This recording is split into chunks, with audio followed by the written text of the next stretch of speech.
Oke, assalamualaikum. Hasil di sini dan kalian di sana. Dan sekarang kita bakal bahasin besaran satuan pengukuran. Ada di kelas 10 SMA atau MA, fisika tentunya ya. Langsung aja kita bakal ngomongin apa aja di video kali ini. Ada 6 poin ya, 6 poin yang perlu kalian nanti pahami di bab ini. Yang pertama kita ngomongin besaran, all about besaran lah pokoknya. Yang kedua ngomongin dimensi. Yang ketiga ngomongin standar satuan SI. Yang keempat kita ngomongin pengukuran dan coba nanti kita beberapa alat ukur pelajari. Kelima kita gunain alat ukurnya tuh ya. Dan yang keenam kita ngomongin angka penting ya. Langsung aja kita masuk ke yang pertama. Sesuai dengan tagline utamanya di bab ini yaitu besaran. Besaran bukan besarin ya. Besaran itu apa sih? Ya pokoknya kalau kalian ngomongin fisika, ngutak-ngatik fisika pasti ada besarannya gitu. Karena besaran adalah yang kita nanti ukur ya, atau yang kita nyatakan dalam angka dan satuan. Jadi intinya seperti yang ditulis. Dan kebayang ya, besaran banyak banget di fisika, makanya ada klasifikasinya atau nomenklaturnya kayak di biologi. Jadi secara strategis ada dua pembeda besaran. Yang pertama berdasarkan pokok dan turunan, yang kedua berdasarkan skalar dan vektor. Nah, untuk yang skalar dan vektor itu bedanya berdasarkan arah ya. Kalau skalar itu yang nggak punya arah, contohnya massa, panjang gitu kan. Kalau vektor yang punya arah. Nah, kalau kalian nggak ngapalin, sebenarnya untuk bisa tahu dia skalar atau vektor itu cenderung lihat aja ketika besaran tersebut kita kasih keterangan arah, pantas atau enggak. Contoh, misalkan kita ngomongin waktu ya, 2 jam ke depan, 2 jam ke arah timur, itu kan kayaknya nggak pas ya gitu. Atau massa 3 kg ke barat atau 3 kg ke kiri, itu nggak pantas banget gitu. Makanya itu besaran skalar, nggak punya arah. Tapi kalau vektor, karena dia punya arah, maka akan klop banget kalau kita kasih keterangan arah di diksi-diksi kalimatnya. Misalkan sebuah mobil melaju dengan kecepatan 50 km per jam ke arah timur atau ke arah utara atau ke belakang atau ke depan, ya itu pas banget. Jadi sebenarnya untuk kita tahu dia skalar atau vektor bisa pakai nalar diksi atau ya nalar-nalar bahasanya.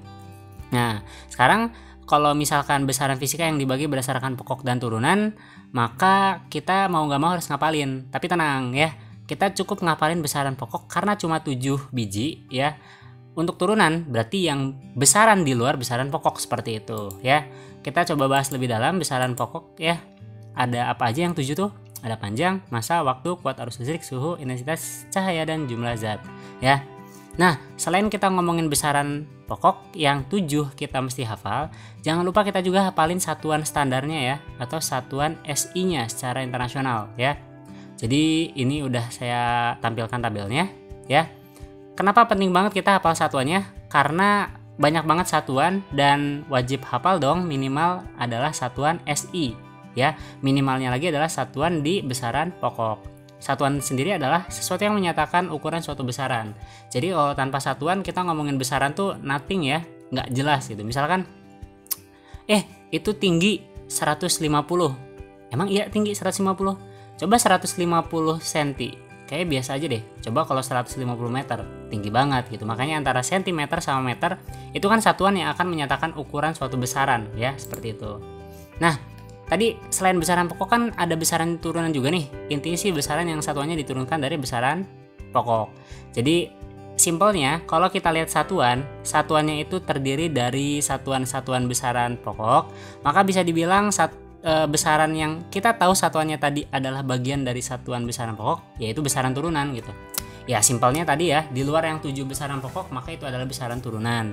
Dan biasanya ada kaitannya ya antara besaran turunan dengan besaran pokok itu pada rumus atau pada satuan seperti itu. Next kita ke poin 2. Ada yang namanya dimensi. Dimensi itu cara suatu besaran tersusun atas besaran pokok. Jadi biar kita bisa analisis lebih matematis nanti ke depannya ya. Nah, dimensi tersendiri ada lambangnya cuma 7. Dimensi sendiri lambangnya dimiliki oleh 7 besaran pokok seperti yang ada di tabel. Nah, contohnya dimensi itu kayak apa sih kalau yang bukan besaran pokok? Contoh gaya ya. Gaya kan M kali A. Gaya sendiri nggak punya dimensi yang langsung satu huruf. Maka dimensi gaya itu diturunkan dari rumusnya M kali A. M itu massa di sini ada dimensinya M besar. Nah, untuk A alias percepatan itu kan dimensinya belum tahu nih, nggak ada di lambang dimensi besaran pokok, maka A-nya harus dirunut ke rumus yang nanti ujung-ujungnya balik ke besaran pokok. Contohnya percepatan alias A itu kan V kecepatan dibagi T. Oke, T-nya udah ada. T-nya itu waktu. Nah, V-nya kan belum ada. V-nya dipecah lagi ke rumus V alias ke rumus kecepatan. Rumus kecepatan adalah jarak dibagi waktu alias panjang dibagi waktu. Makanya nanti ada lagi L per T. Nah, jadi nanti endingnya M kali A itu dinyatakan dalam dimensi adalah ML per T pangkat 2. Nah, penulisan dimensi sendiri tidak mengenal atau endingnya nggak boleh dalam bentuk pecahan. Artinya nanti nilai yang di bawah alias penyebut itu dikeatasin. Otomatis nanti konsekuensinya pangkatnya jadi berubah tanda, jadi negatif seperti itu. Ya. Next kita ke poin berikutnya yaitu ke poin 3, standar satuan SI dari besaran pokok yang ada 7 tadi. Kita tadi tahu panjang itu panjang itu meter, massa itu kilogram, waktu itu second, kuat arusnya ampere, suhunya Kelvin, intensitas cahaya itu kandela, jumlah zat itu mol. Nah, definisi setiap satuan tadi ada di sini ya. Barang siapa perlu bisa di screenshot dan ini sebagai sumber ya. Next ke poin 4, pengukuran ya. Pengukuran ada dua macam, tunggal sama berulang. Tunggal berarti dilakukan sekali, kalau berulang dinyatakan berulang kali, bisa 3, 5, 20 untuk mendapatkan hasil yang lebih akurat. Makanya dilakukan pengukuran berulang ya. Nah, baik pengukuran tunggal maupun pengukuran berulang itu sangat banget memungkinkan adanya kesalahan.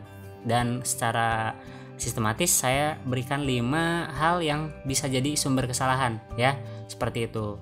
Jadi karena setiap pengukuran ada kesalahan, hampir dipastikan ada sumber kesalahan, maka dalam hasil ukur itu harus dicantumkan kesalahan relatifnya atau namanya batas toleransi pengukuran ya. Dan kita coba bahas di sini ya. Untuk pengukuran tunggal, nilai kesalahannya atau kita sebut sebagai delta X ya, itu setengah dari ketelitian alat ukur maksudnya ya. Jadi kalau kita pakai penggaris itu kan paling kecilnya satu skalanya itu 1 mm, maka kesalahan mutlaknya adalah setengah dari 1 mm tadi alias ketelitian ya. Ketelitian itu sama aja nilai skala terkecil. Nah, untuk kesalahan relatif nanti delta X yang barusan dibagi sama X ya gitu. Nah, untuk pengukuran berulang yang sering banget dipakai analisis ininya kesalahan relatifnya ya seperti ini ya. Jadi kesalahan mutlak nanti rumusnya lebih kompleks ya, seperti ini. Delta X itu adalah kesalahan mutlak. Nanti kita cari dengan cara mengurangkan jumlah antara data pengukuran di setiap pengukuran dikurangin rata-rata hasil pengukuran, nanti bagi sama jumlah percobaan ya. Delta X ini nanti dicantumkan ya di penulisan hasil ukur seperti itu ya. Kalau kesalahan relatif ini data tambahan ya, data tambahan untuk ya menunjukkan kesalahan relatif seperti itu. Cuma untuk hasil ukur cukup ditulis X plus minus delta X. Delta X nya beda ya antara pengukuran tunggal sama pengukuran berulang seperti itu.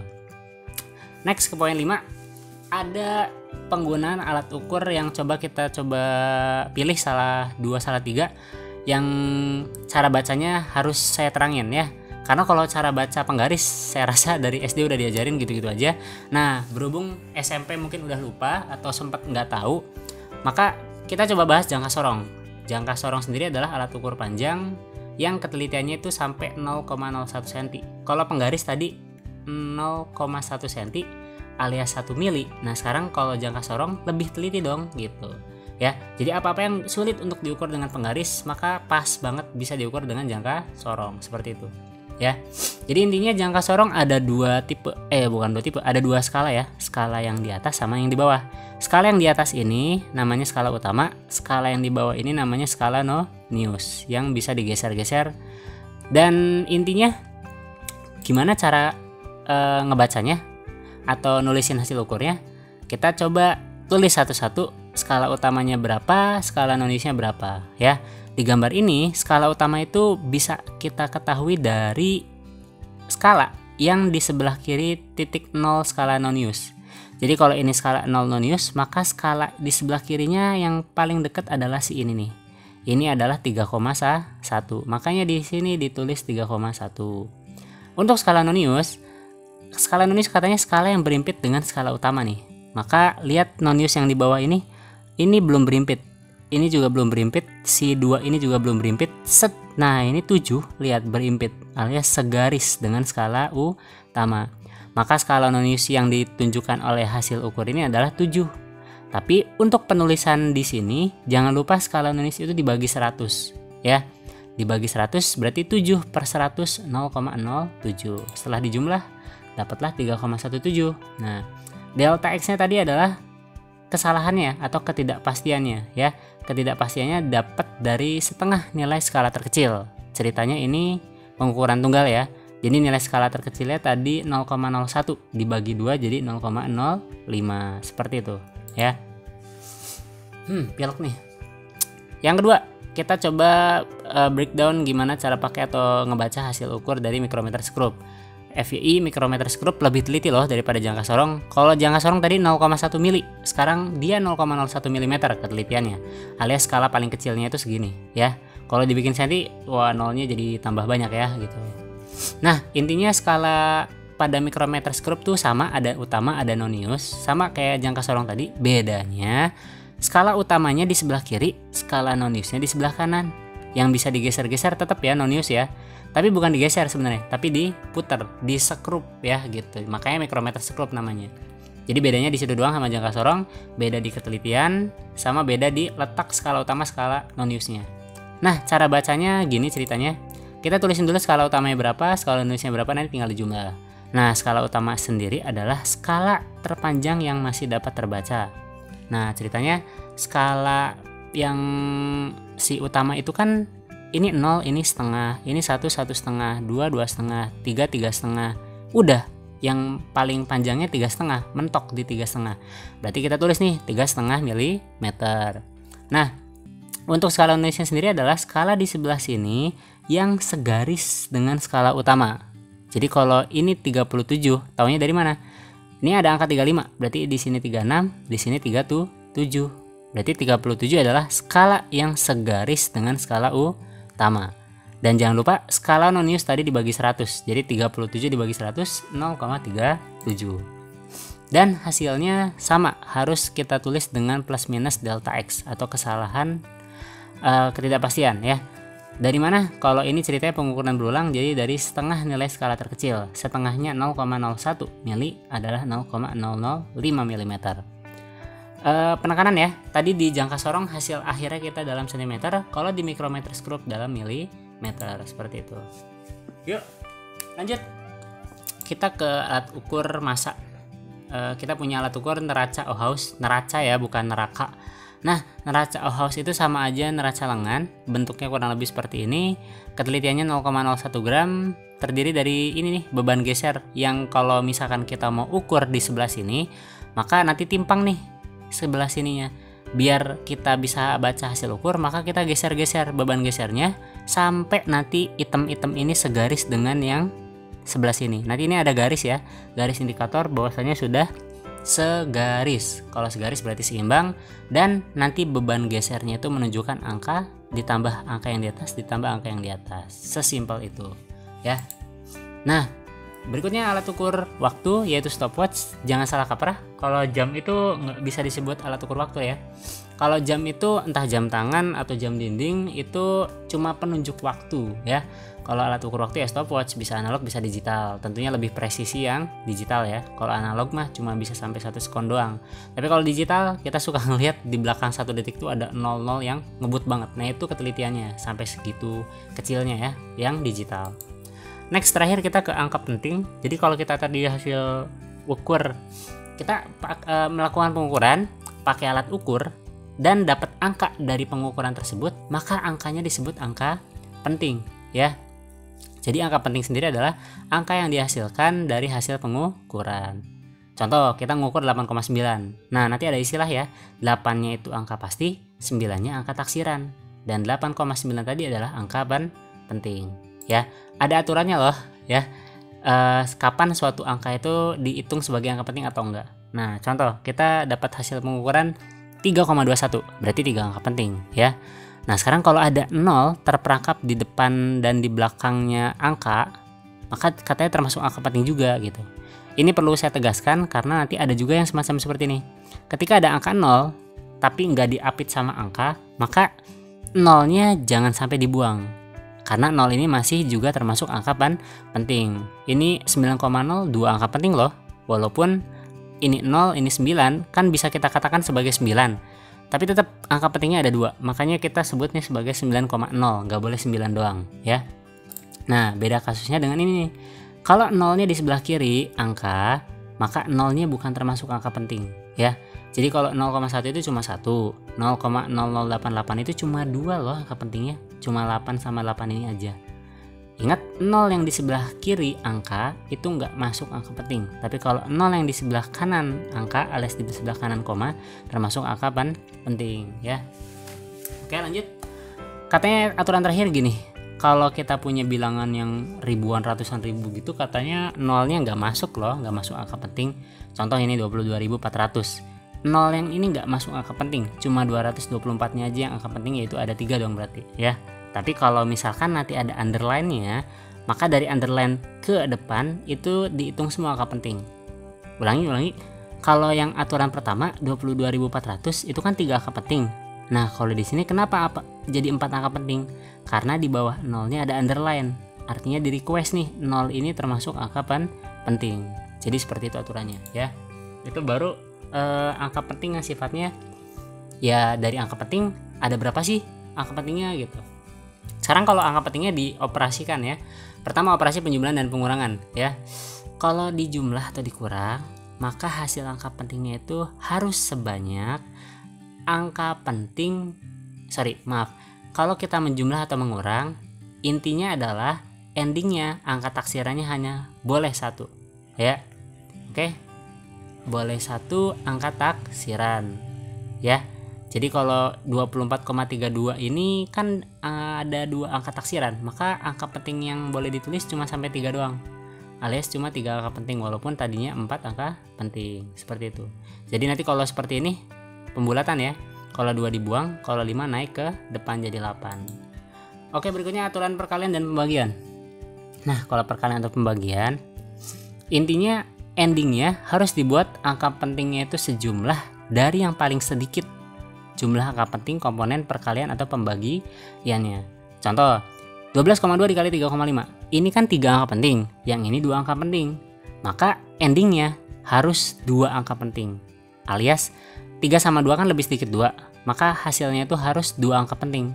Harus sebanyak angka penting yang paling dikit dari komponen pengaliannya ya. Contoh ini juga nih 4 sama 2.